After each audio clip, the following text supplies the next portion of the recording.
오늘 본문을 가지고 성령의 은혜 아래 거하는 자라는 제목으로 말씀을 나누도록 하겠습니다. 바울 이제 2차 전도 여행을 마치고 이제 돌아가는 발걸음입니다. 수고했던 2차 전도 여행의 그 모든 짐을 내려놓고 이제 잠시 쉬기 위해서 그를 파송했던 안디옥 교회로 이제 돌아가게 되죠. 안디옥 교회로 돌아가기 전에 잠시 들린 지역이 있습니다. 1년 6개월 정도 잠시 머물렀던 에베소입니다.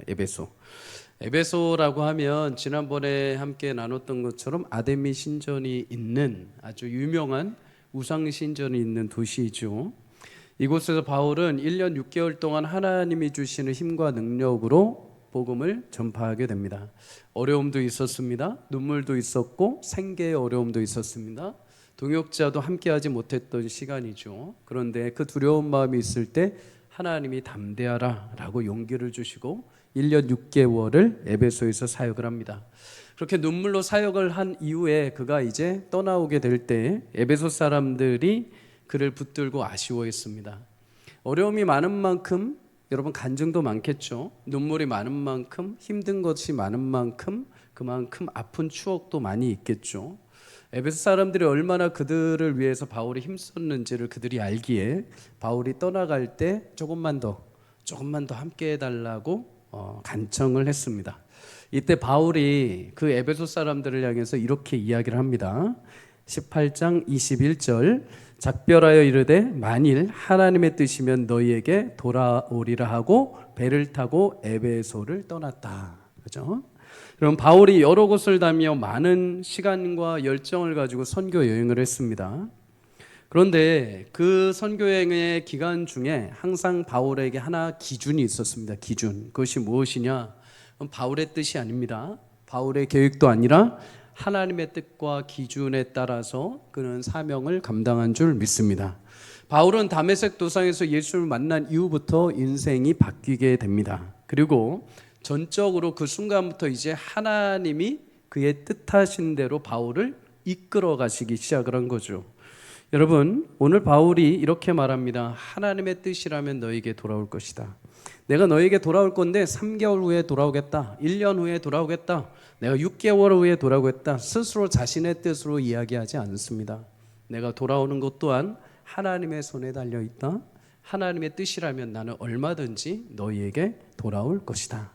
사랑하는 여러분, 우리에게도 이런 고백이 있기를 주의 이름으로 축복합니다. 범사에 내 계획 뜻대로 하나님이 이루시는 것이 아니라 내 계획과 뜻과 하나님의 뜻이 마주할 때 하나님의 뜻이 나를 인도해 가시기를 주의 이름으로 축복합니다. 여러분, 하나님의 계획이 나보다 앞설 때 우리는 축복받은 삶을 살게 됩니다. 야고보 사도는 그런 의미에서 우리에게 굉장히 귀한 말씀을 전해줍니다. 야고보서 4장 14절에서 15절 함께 읽도록 하겠습니다. 시작. 내일 일을 너희가 알지 못하는도다. 너희 생명이 무엇이냐? 너희는 잠깐 보이다가 없어지는 안개니라. 너희가 도리어 말하기를 주의 뜻이면 우리가 살기도 하고 이것이나 저것을 하라 할 것이거늘. 아멘. 마이크 조금만 더 올려주십시오. 여러분, 우리는 인생의 한치 앞도 볼 수 없는 사람들입니다. 야고보 사도가 분명히 말합니다. 생명이 무엇이냐? 잠시 있다가 없어지는 것 아니냐? 오히려 우리는 하나님의 뜻이라면 우리가 살 것이요, 이런저런 일도 우리는 할 것이다. 여러분, 우리는 하나님의 뜻 앞에 늘 겸손해야 됩니다. 우리 많은 계획들 하죠. 5년 후에, 10년 후에, 1년 후에 이런 계획들 막 펼쳐나갑니다. 내 계획과 뜻을 딱 정해놓고 하나님 이 뜻대로 이루어 주시기를 소망합니다 하면서 열심히 기도를 하곤 합니다. 그러나 여러분 기억하십시오. 내일 한치 앞도 알 수 없는 것이 우리의 인생인 줄 믿습니다. 오히려 우리는 한치 앞도 알 수 없는 내 인생에 대해서 내가 기준을 삼는 것이 아니라 나의 영원한 인생을 하시는 하나님의 뜻 앞에 순종하며 살 때 하나님께서 바울, 그는 내가 어디로 가는지 모르지만 하나님의 섭리와 계획하심 따라 3차 전도 여행을 하고 마지막에 하나님이 말씀하신 로마까지 가게 된 줄 믿습니다. 그거는 바울의 계획이 아니요 하나님이 정하신 뜻이죠. 중간중간마다 바울이 자신이 계획해서 간 곳은 하나도 없습니다. 하나님께서 가라 하시는 곳으로, 하나님께서 명하신 마게도냐를 향해서 하나님께서 명하신 배를 타고 갔을 때 하나님의 뜻의 온전한 완성이 있게 된 줄 믿습니다. 여러분, 예수님도 마지막에 겟세마네 동산에서 기도하실 때 십자가 앞에서 얼마나 갈등이 많으셨겠습니까? 물론 신이시죠. 그런데 인간의 육신을 입고 오셔서 그 억울한 모든 죄의 짐을 다 감당하시는 게 얼마나 어려우셨겠습니까? 우리는 내가 하지 않은 행동 하나만 내게 찾아와도 억울해합니다. 저거 내가 안 했는데 왜 사람들 나한테 뭐라고 하지? 라고 하는 것조차만으로도 가지고 굉장히 가슴 아파합니다. 그런데 여러분, 예수님은 자신의 죄가 아닙니다. 온 인류의 죄를 자신의 죄처럼 끌어안으셨죠. 그리고 마지막 겟세마네 동산에서 기도하실 때 뭐라고 하십니까? 아버지, 할만하시거든 이 잔을 내게서 지나가게 하옵소서. 그러나 나의 뜻은 그거지만 나의 원대로 마옵시고 아버지의 원대로 하옵소서. 내 뜻과 내 생각 이전에 하나님의 뜻이 그러하시다면, 지금 내가 보기에 그것이 아니라 하더라도 하나님의 뜻이라고 한다면 그 뜻이 옳으십니다. 하나님, 지금 내 상황은 그렇지 못할지라도 하나님 그렇게 말씀하셨다면 하나님 그 뜻이 맞습니다. 하나님, 내 뜻과는 정반대의 길을 하더라도 하나님이 명하셨다면 그 길 하나님 맞습니다. 그 뜻대로 되기를 원합니다. 하나님의 뜻이라면 순종합니다. 여러분, 그렇게 예수님이 내 원이 아니라 하나님의 원대로 기도하시고 그 십자가의 길을 걸으심으로 우리 가운데 구원의 귀한 은혜를 베풀어 주신 줄 믿습니다. 우리 인생도 모든 일에 하나님의 선한 뜻이 앞세워지기를 주의 이름으로 축복합니다. 그렇게 주님의 뜻을 나보다 앞세울 때 하나님 여러분 삶을 인도해 가실 것입니다. 여러분이 내가 계획한 것보다도 더 훨씬 하나님의 온전한 영광과 역사로 채우시는 축복을 우리 모두가 맛볼 수 있기를 주의 이름으로 축복합니다. 여러분, 바울은 에베소를 떠나면서 믿음의 동역자였던 브리스길라와 아굴라 이 부부를 에베소에 남겨두게 됩니다. 그리고 안디옥으로 떠나게 되죠. 바울이 떠난 이후에 그런데 이 에베소에 한 인물이 찾아오게 됩니다. 그는 바로 아볼로라는 사람입니다. 아볼로. 오늘 본문에 먼저 아볼로에 대해서 이렇게 설명을 합니다. 24절에서 25절 우리 다 함께 읽겠습니다. 시작. 알렉산드리아에서 난 아볼로라 하는 유대인이 에베소에 이르니 이 사람은 언변이 좋고 성경에 능통한 자라. 그가 일찍이 주의 도를 배워 열심히 예수에 관한 것을 자세히 말하며 가르치나 요한의 세례만 알 따름이라. 아멘. 먼저 그는 유대인의 혈통으로 알렉산드리아 출신이다라고 이렇게 말합니다. 알렉산드리아, 그리스에 보면은 알렉산더 대왕이라는 사람이 있습니다. 알렉산더 대왕. 그가 왕으로 있을 때 여러 지역을 이제 점령을 하게 되죠. 자신이 여러 도시들을 점령하고 그곳의 중심 도시들을 세우는데 그곳을 도시 이름을 바꿔서 알렉산드리아라고 도시를 세웁니다. 그 중에서 가장 중심이 되었던 도시가 이집트에 있는 알렉산드리아입니다. 이집트 나일강 유역에 있습니다. 이 지역은 이제 동서양의 모든 문화가 다 총체적으로 모이는 지역이고, 또 우리 이집트 지도를 보시면 아시다시피 지중해로 나가는 항구 역할을 하기도 합니다. 그러다 보니까 이 알렉산드리아에 있는 사람들은 모든 지식의 총합을 가지고 있었습니다. 전문적인 천문학, 역사, 철학, 수학 등 다양한 지식이 모이는 곳이다 보니까 이들이 거대한 도서관을 만듭니다. 그래서 온 세계의 모든 지식들을 다 모으기 시작을 하죠. 그리고 알렉산드리아는 그런 지식을 가지고 서로 질문하고 토론하는 것을 굉장히 좋아했습니다. 그래서 묻고 논쟁하고 이야기하고 서로 답을 내는 것. 그래서 24절에 보면 이 알렉산드리아 출신인 아볼로가 언변이 좋았다라고 말하죠. 언변이 좋았다. 말하는 기술, 스피치의 능력이 좋았다라고 말합니다. 어떤 사람들이 그럽니다. 목사는 특히 말을 이렇게 좀 잘해야 된다라고 말을 합니다. 그래서 흔히 이렇게 웃긴 말로 말해서 언변이 좋은 사람은 딱 두 가지가 있다고 합니다. 한 명은 목사, 한 명은 사기꾼. 둘 중에 하나가 된다고 합니다. 그 언어의 달인이 돼야 된다는 거죠. 아볼로는 어려서부터 그 도시 자체 문화가 이미 언어를 계속해서 주고받는 지역이었습니다. 그러니까 언변의 기술이 탁월했다는 거죠. 훗날 로마 제국이 이제 전 지역의 패권을 잡으면서 이 알렉산드리아 도서관에서 한 가지 특이한 점이 발생을 하는데 무엇이냐? 히브리어로 된 구약 성경을 헬라어로 번역을 합니다. 이제 여러 지식들의 총합뿐만 아니라 언어에도 욕심을 내기 시작을 한 겁니다. 여기저기 언어들을 다 가지고 와서 언어까지 섭렵을 한 거죠. 그러면서 이제 구약 성경, 히브리어로 된 구약 성경을 자신들 로마의 말로 헬라어로 번역하는 일이 도서관에서 일어나기 시작을 합니다. 이와 같이 알렉산드리아 도서관을 통해서 번역된 성경이 사실은 이들에게는 율법적인 소장의 의미도 있지만 그 당시에 믿음의 사람들에겐 또 하나의 장점이었습니다. 알렉산드리아로 이주해 온 유대인들이 있었습니다. 유대인들은 아시다시피 히브리어를 기본적으로 사용을 했습니다. 구약 성경 히브리어를 사용했죠. 근데 이곳에 이사를 와서 오랜 생활을 하다 보니까 어떻게 됩니까? 1.5세대, 2세대가 태어나게 되죠. 그러면 여러분 처음에 1세대는 그래도 자기 언어를 가지고 있겠죠. 그런데 1.5세대, 2세대가 점점 태어나면 어떻게 합니까? 이제 그 토착 말을 사용하게 되죠. 헬라어에 익숙해지기 시작을 합니다. 그런 세대에게 헬라어로 번역된 성경이 이제 알렉산드리아에 나타나기 시작을 한 거죠. 알렉산드리아에 있던 유대인들 회당에서 이제 옛날에 어려운 그 히브리어 성경을 외우는 게 아니라 이제는 그 토착 언어인 헬라어로 이제 성경을 읽기 시작을 했습니다. 또한 가정마다 이제 헬라어에 능숙한 2세대들을 위해서 헬라어 성경으로 이제 아이들을 양육하기 시작을 한 거죠. 그래서 오늘 24절에 이렇게 말합니다. 이 사람은 성경에 능통한 자이다. 아볼로는 히브리어로 된 성경뿐만 아니라 헬라어로 된 성경으로 도서관에서, 회당에서, 가정에서 성경을 배우며 연구할 수 있었던 자죠. 그런데 여러분, 이런 성경적인 지식과 배움이 언제부터 그의 인생에 있었는가? 25절에 일찍이 주의 도를 배웠다. 다시 말해서 어려서부터 너는 성경 말씀을 배웠다라고 말하는 것입니다. 아볼로가 성경에 대한 지식이 해박하고 그것을 가르치고 말할 수 있는 탁월한 이유 중에 하나는 무엇이었냐? 어려서부터 성경을 배웠기 때문입니다. 물론 유대 회당에서도 배울 수 있겠죠. 그러나 가장 중요한 것은 유대인들의 가장 좋은 가정교사는 부모라는 것이죠. 부모가 가정에서 아볼로를 어려서부터 말씀으로 가르친 것입니다.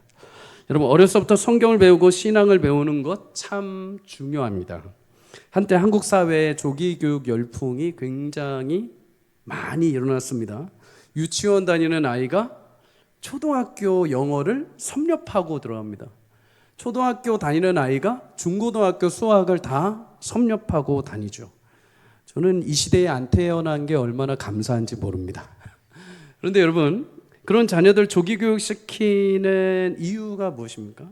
솔직한 이유가 다른 아이들보다 조금 더 한 발짝 나가게 하기 위함이죠. 다른 아이들보다 조금 더 성적 잘 받게 하기 위함이죠.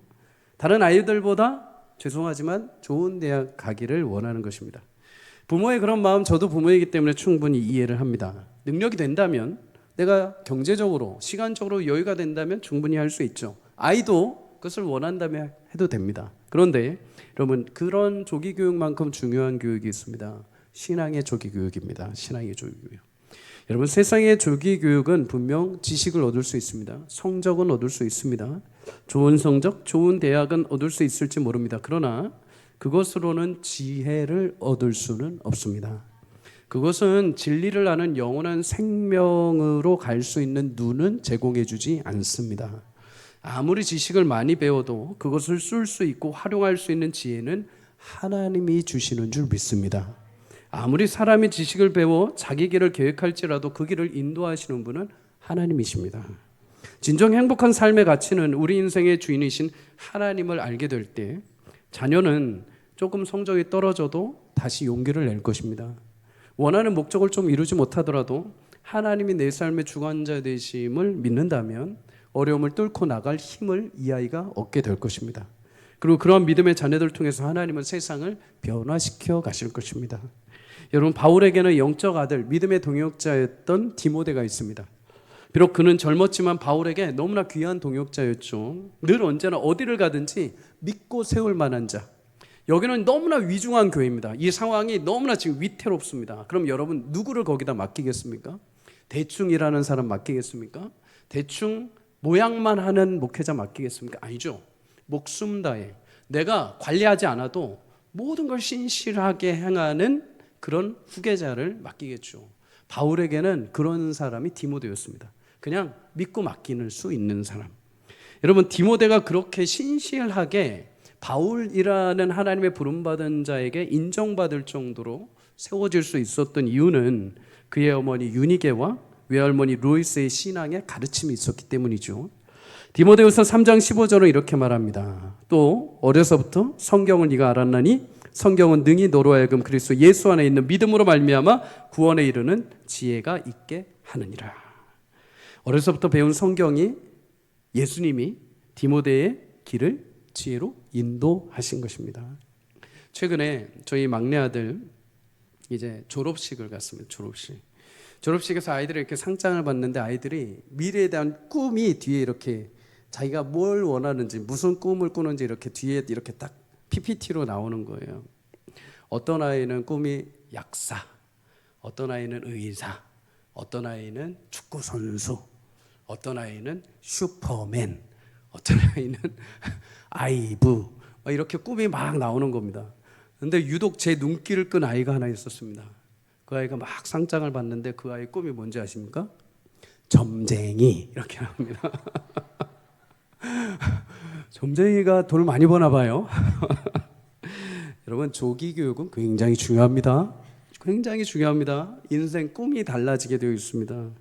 여러분, 어려서부터 주님을 알고 성경을 배우는 아이 한 사람을 통해서 세상에 귀한 그 한 사람을 통해서 하나님 놀라운 변화를 일으키실 줄 믿습니다.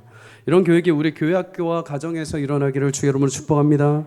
사랑하는 여러분, 우리 자녀들을 위해서 세상에서 가장 좋은 참고서 많은 학원을 보내시는 것도 있지만 여러분, 그에 비해서 내가 신앙적으로 내 아이들을 위해서 어떤 거에 지금 투자를 하고 계십니까?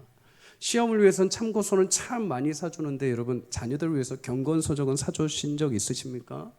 신앙서적, 학교에 있는 책, 필요한 책은 다 목숨 걸고 사주는데 내 아이가 지금 성경책이 있는지 없는지도 혹시 모르고 계십니까? 여러분, 우리 각 부서마다 축복하고 우리 교육자들과 선생님들에게 권면해 드립니다. 아이들이 주일날마다 올 때마다 간식을 줍니다. 선물들을 줍니다. 부탁드립니다. 세상에 누구라도 줄 수 있는 선물은 주지 않으셔도 될 것 같습니다. 교회만이 줄 수 있는 선물, 교회만이 할 수 있는 책들, 교회만이 줄 수 있는 경건한 선물들을 준비할 수 있기를 주 여러분 축복합니다. 이빨 썩을 것들 안 주셔도 됩니다. 그냥 배 채울 것들 안 주셔도 됩니다. 세상에 신기한 장난감들 안 주셔도 됩니다. 그거 얼마든지 집에서 사고 얼마든지 다른 이들이 선물로 줍니다. 그러나 교회는 교회로서 주어야 될 하나님의 양식과 선물을 줘야 될 줄 믿습니다. 우리 자녀들에게 여러분 오늘 가셔서 한번 점검해 보십시오. 내 자녀에게 성경책이 있는지, 내 자녀가 성경을 잘 읽고 있는지, 내 자녀 그냥 주일날 학교, 교회 학교에 딱 맡겨놓고 끝내는 것이 아니라 그날 돌아왔을 때 한번 물어보십시오. 전도사님이, 목사님이, 교사들이 잘하냐 그거 묻지 마시고 오늘 말씀을 들었을 텐데 오늘 기억나는 거는 뭐니? 오늘 그 말씀 듣고 어떤 마음이 들었니? 하면서 그 말씀을 가지고 한번 이야기해 보십시오. 아이들 그런 이야기 하나하나마다 여러분 뇌리에, 마음에 엄마 아빠가 물어본 그 말씀 하나가 마음 심경에 심겨질 줄 믿습니다. 여러분 거기서부터 시작이 되는 것입니다. 교육은, 가장 좋은 교육은 가정에서 시작이 돼야 되는 것이죠. 여러분 어려서부터 말씀을 읽고 말씀 안에 자란 아이들 비록 방황할 때가 있습니다. 무너질 때도 있습니다. 그러나 하나님의 손 안에서 결코 벗어나지 않을 줄 믿습니다. 신앙교육은 교회뿐만 아니라 가정에서도 이루어져야 됩니다. 최고의 선생님은 부모님이십니다. 어려서부터 우리 자녀들이 교회와 가정에서 하나님을 알고 예수님을 알아서 이 땅 가운데 하나님의 귀한 사랑을 체험하고 배우는 복된 자녀들이 될 수 있기를 주 이름으로 축복합니다. 여러분 아볼로는 어떻게 보면 거의 부족함이 없는 사람입니다. 언변도 좋죠. 성경이 능통하죠. 어렸을 때 주님을 배우고 알고 있었죠. 열심도 있어서 성경까지 가르쳤습니다. 그런데 그에게 한 가지 부족한 것이 있었습니다. 25절에 보면 요한의 세례만 알았다라고 말합니다. 요한의 세례. 여러분 예수님은 본격적으로 사역을 행하시기 이전에 예수님의 길을 준비했던 사람이 있죠. 하나님 나라가 시작되었음을 선포했던 자 요한입니다. 요한. 마지막 선지자 요한. 요단강에서 세례를 주었기 때문에 우리는 흔히 세례 요한이라고 말하죠. 그는 예수님 오심을 준비하면서 사람들에게 회개의 세례를 가르쳤습니다. 마태복음 3장 11절을 우리 함께 읽도록 하겠습니다. 시작. 나는 너희로 회개하기 위하여 물로 세례를 베풀었거니와 내 뒤에 오시는 이는 나보다 능력이 많으시니 나는 그의 신을 들기도 감당하지 못하겠노라. 그는 성령과 불로 너희에게 세례를 베푸실 것이요. 아멘. 여러분, 요한은 자신의 세례는 구원의 세례가 아니라 준비하는 세례다라고 이렇게 말합니다. 쉽게 말하자면 요한의 세례는 구원의 필요성을 알려주는 세례입니다. 아, 구원이 필요하구나라는 것을 깨닫게 해주는 거죠. 그래서 회개하고 돌이키는 세례입니다. 근데 회개하고 돌이킨다고 구원받는 건 아니죠. 예수님의 세례가 임해야, 예수님이 그를 만나 주셔야 구원이 완성되는 것입니다. 그래서 요한의 세례는 지금까지 내가 살던 방향을 돌려서 예수님을 보게 하는 세례입니다. 그리고 이제 구원은 예수님이 그 영혼들을 만나시고 성령으로 세례를 주셔야 되는 거죠. 흔히 우리는 이렇게 말합니다. 올해는 내가 살을 빼야지, 올해는 내가 성경을 읽어야지, 올해는 내가 운동해야 되는데 하는 말과 올해 내가 10kg를 뺐어, 올해 내가 일독했어, 내가 올해 운동으로 해서 복근을 완료했어는 완전히 다른 것입니다. 그죠? 여러분, 내가 어떤 상태의 필요성을 위해서 얘기하는 것과 그것이 이루어진 상태하고는 완전히 별개이죠. 필요한 이유를 알지만은 그 필요한 이유를 위해서 노력하고 수고해서 목적을 완성해야 되는 게 그게 하나가 될 때 의미가 있는 거죠. 아볼로가 요한의 세례만 알았다라는 것, 그것은 분명 구원의 필요성을 배우고 그 필요가 메시아라는 분을 통해서 이루어질 것을 알고 있었다는 것입니다. 우리는 이제 구원을 받아야 되는데 구약에 약속하신 예수라는 분이 오셔야 되는 것까지 알고 있었다는 거죠. 그 필요성을 알고 그것을 깨우치는 것은 굉장히 중요합니다. 그런데 그 필요성만으로는 구원을 받지 못합니다. 그 필요성을 완성해 주시는 예수님, 그 예수님을 믿음으로 주시는 성령의 세례를 받음으로 구원이 이제 내 것이 되는 것이죠. 그런데 오늘 25절에 보면 아볼로를 향해서 말합니다. 어려서부터 예수님을 배워온 아볼로도 참 귀한데, 그런데 그의 가르침에는 예수님에 관한 것을 자세히 말했다라고 말합니다. 어려서부터 예수님에 대해서 세례 요한의 가르침을 통해서, 유대인의 율법을 통해서 예수님에 대해서 알기는 알았는데 예수님에 대한 정보를 안 것입니다. 정보. 지금으로 따지면 성경의 지식을 알고 있던 거죠. 예수님은 전혀 만나지 못한 상태에서. 예전에 제가 비슷한 예화를 찾으려고 막 이렇게 서치를 했습니다. 근데 너무 감동적인 거예요. 이게 되게 성경적이고 너무 감동적이고 막 그 글을 읽으면서 막 눈물이 막 펑펑 막 날 정도인 겁니다. 그래서 이거 어떤 목사님 쓰셨지 하고 막 클릭해서 아래로 쭉쭉쭉 내려갔습니다. 쭉쭉 내려가니까 거기에 누가 써 있는지 아십니까? 조계사 누순 누구 스님 이렇게 써 있는 겁니다. 여러분, 예수를 믿지 않아도 예수님에 관한 정보는 알 수 있습니다. 예수님에 관한 지식은 알 수 있는 것이죠.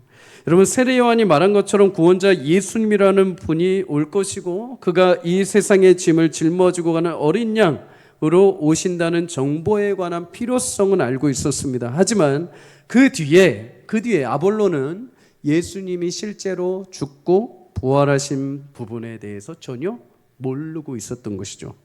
사도행전 19장에 보면 아볼로와 비슷한 유형의 사람들이 등장을 합니다. 에베소에 있던 아볼로가 이제 고린도로 건너가게 됩니다. 이때 바울이 이제 3차 전도 여행을 하나님의 뜻 가운데 시작을 합니다. 그러면서 하나님이 에베소에 도착을 하게 하십니다. 얼마나 그리웠던 에베소입니까? 근데 에베소에 딱 찾아왔는데 19장 1절에 보면 어떤 제자들을 바울이 만나게 됩니다. 어떤 제자라고 말합니다. 어떤 제자. 근데 여러분, 이 제자들의 특징이 있는데 뭐라고 하는 줄 아십니까? 사도행전 19장 2절 3절에 보면 이르되 너희가 믿을 때 성령을 받았느냐? 이르되 아니라 우리는 성령의 계심도 듣지 못하였노라. 바울이 이르되 그러면 너희가 무슨 세례를 받았느냐? 대답하되 요한의 세례라.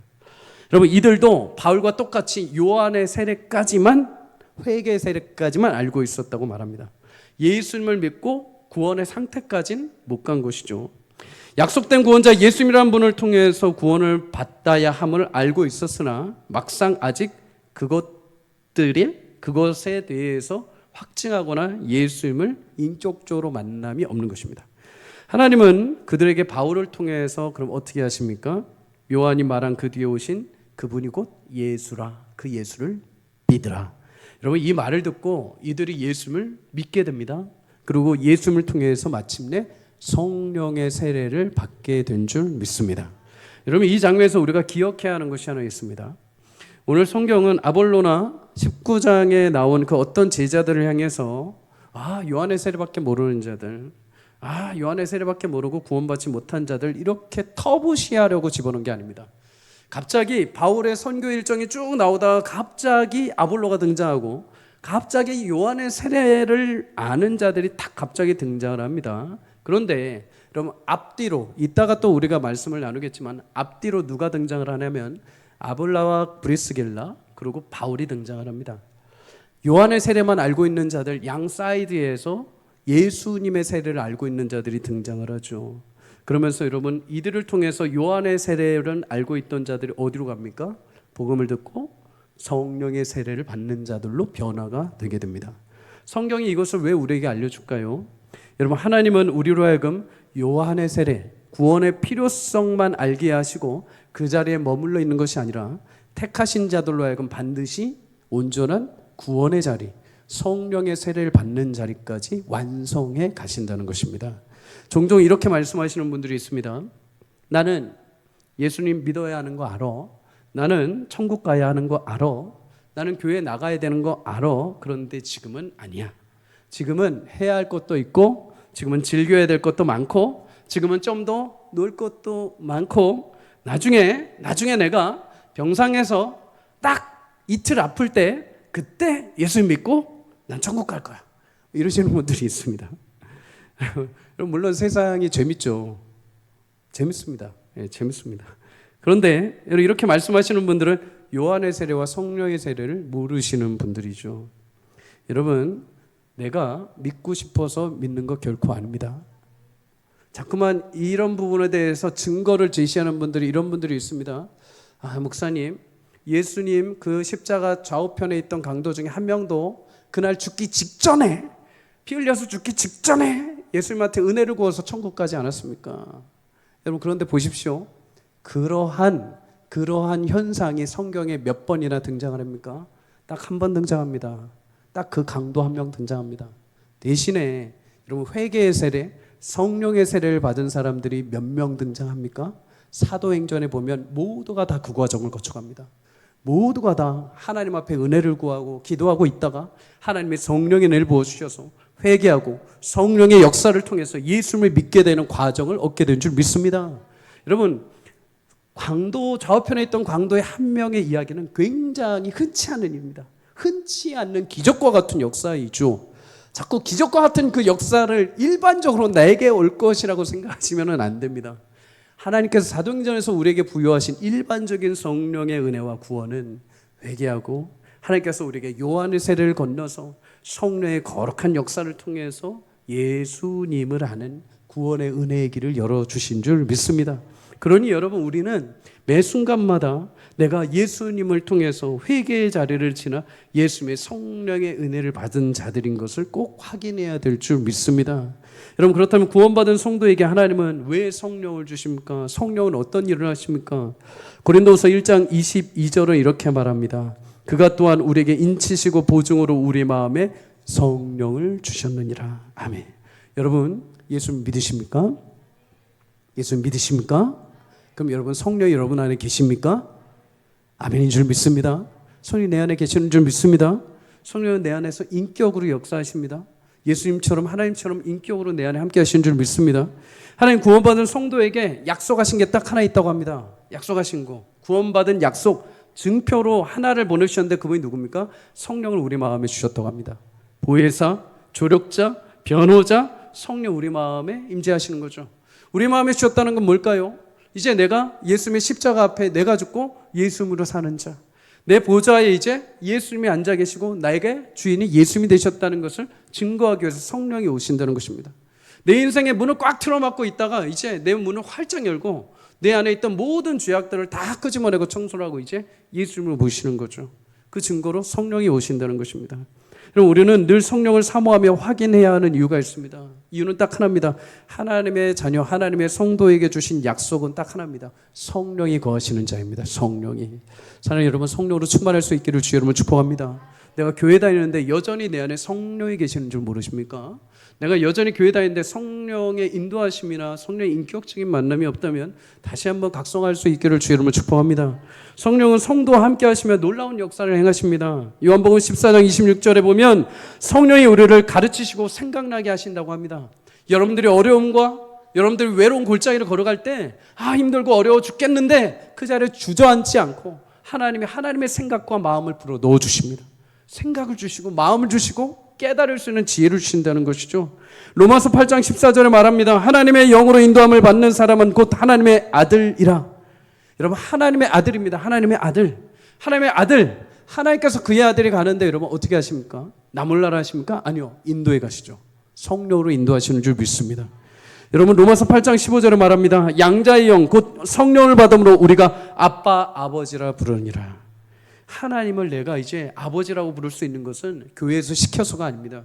목사님이 시켜서가 아니고 선생님들이 교육시켜서가 아닙니다. 내 안에 성령이 오셔서 내가 하나님을 아버지라고 부를 수 있는 것이죠. 마지막으로 로마서 8장 16절에 성령이 친히 우리가 하나님의 자녀이심을 증언해 주신다고 말합니다.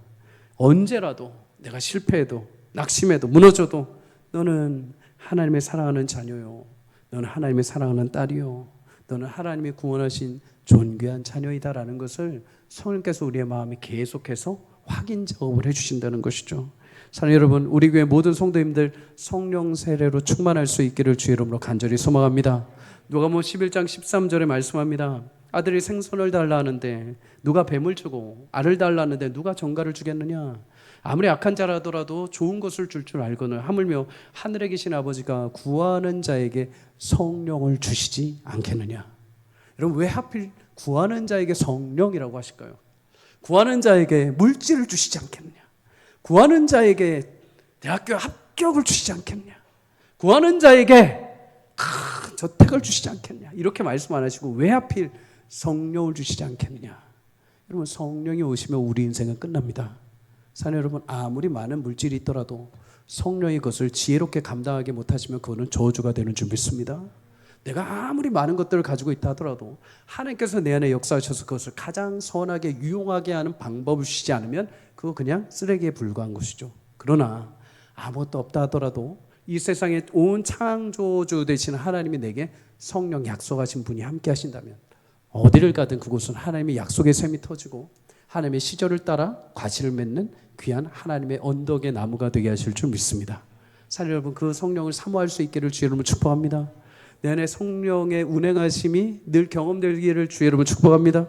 기도할 때마다 고민할 때마다 그냥 즉흥적으로 내가 생각해서 행동하는 것이 아니라 주님, 내 안에 주인 되신 주님, 내가 이 상황에서 어떻게 해야 됩니까? 하나님, 내게 지혜를 주십시오. 하나님, 나 힘들고 어렵습니다. 나 무엇을 결정해야 되고 어디 대학을 가야 될지 모르겠고 취업을 어떻게 준비해야 될지도 모르겠고 하나님, 내 인생 속에 지금 어디로 가야 할지 모르겠습니다. 그러나 하나님, 나와 함께 하시며 성령으로 인도하신다는 약속 믿고 내가 가려고 하오니 주님, 내게 하나님의 지혜를 주십시오.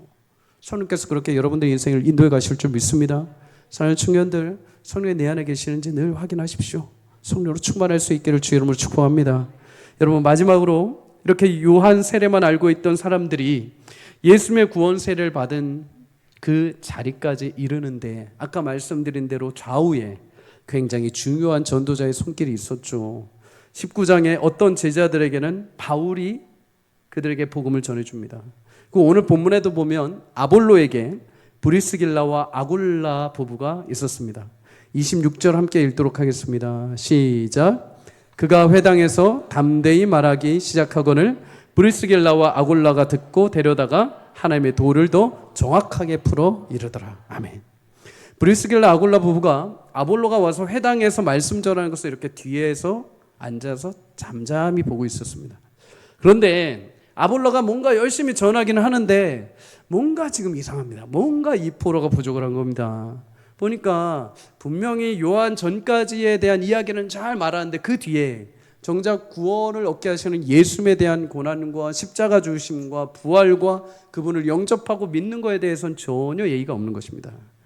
여러분, 그런데 이때 브리스길라와 아굴라가 어떻게 하는지 아십니까? 그 자리에 손을 들고 아굴라 당신 틀렸습니다. 그거 이렇게 돼야 됩니다. 하고서 그 자리에서 지적하지 않습니다. 오늘 본문에 보면 아볼로의 결점을 보았을 때 대중 앞에서 소리 지르면서 그의 약점을 얘기하는 것이 아니라 그를 조용히 데려갑니다. 지적하지 않고 조용히 데려와서 겸손하게 그에게 도를 알려주었다라고 말하죠.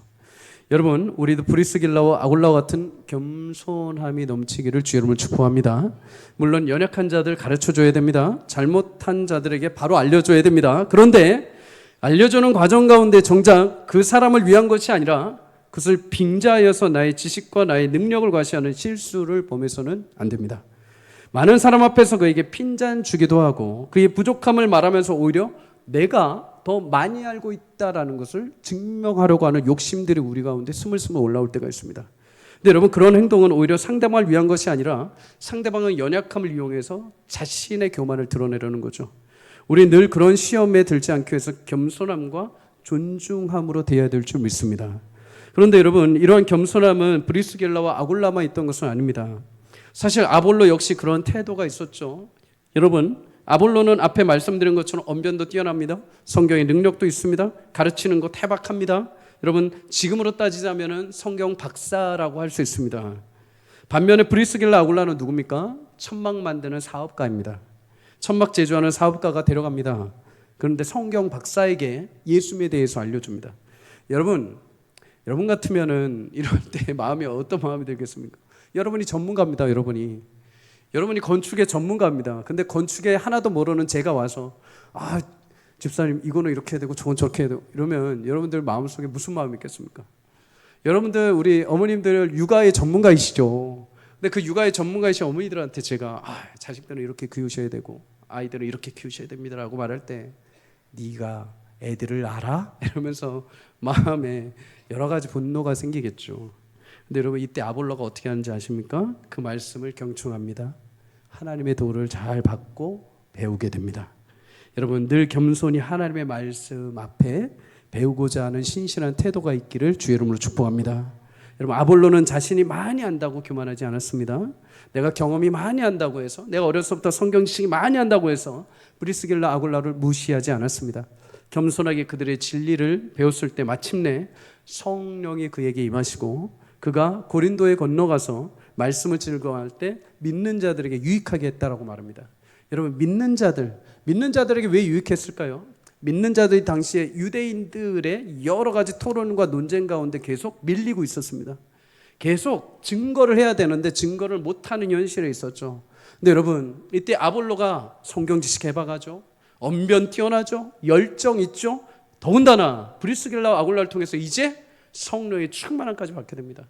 그가 가서 한 번에 다 유대인들이 아무 말도 못할 정도로 하나님의 복음을 증거해 버립니다. 그러니 믿었던 자들이 마음에 위로를 받고 유익함을 얻게 된 것이죠. 사랑하는 여러분, 빌립보서 2장 3절에 4절은 이렇게 말씀합니다. 마지막으로 함께 읽습니다. 시작. 아무 일에든지 다툼이나 허영으로 하지 말고 오직 겸손한 마음으로 각각 자기보다 남을 낫게 여기고 각각 자기 일을 돌볼 뿐더러 또한 각각 다른 사람들의 일을 돌보아 나의 기쁨을 충만하게 하라. 아멘. 빌립보서 2장은 예수님의 마음을 우리가 품고 살아갈 것을 권면합니다. 예수님의 마음을 품고 살아가는 자들의 특징이 있죠. 자기 일뿐만 아니라 다른 이들까지 돌보는 것입니다. 근데 다른 이들을 돌볼 때 주의해야 하는 것을 하나 말하죠. 우리가 겸손한 마음으로 자기보다 남을 낮게 여기는 것이 아니라 더 낮게, 나보다 더 좋은, 나보다 더 뛰어난 자라는 것을 인정하며 가르치라는 것입니다. 여러분, 성령은 우리 가운데 찾아오셨습니다. 성령은 겸손의 영이십니다. 성령은 하나님의 사랑의 영이십니다. 성령은 우리를 지키시고 보호하시는 영이십니다. 여러분을 통해서 그런 사랑과 은혜가 여러분 주위의 연약한 자들에게 흘러갈 수 있기를 주의 이름으로 축복합니다. 여러분, 말씀을 마칩니다. 참된 성도의 신앙은 성령의 지혜와 은혜가 따르게 되어 있습니다. 여러분, 우리가 예수님을 믿고 성령의 세례, 성령의 충만함을 받기를 주의 이름으로 축복합니다. 요한의 세례를 넘어서 예수님을 믿고 성령의 충만함이 우리 가운데 넘쳐나기를 주의 이름으로 축복합니다. 성령에 붙들린 자들은 늘 겸손합니다. 하나님 앞에 늘 배우고자 하는 마음들이 있죠. 내가 이 정도면 됐지 하는 것이 아니라 늘 언제나 하나님 앞에 목말라 하고 하나님 앞에 늘 나는 아무것도 아닙니다 하면서 겸손하게 나가는 자들 통해서 하나님은 하나님의 일들을 이루어 가실 줄 믿습니다. 그런 자들을 통해서 연약한 자들을 세우고 마음의 위로를 얻고 유익을 얻는 복된 은혜가 우리 사랑하는 공동체 가운데 넘쳐나기를 주의 이름으로 간절히 축복합니다.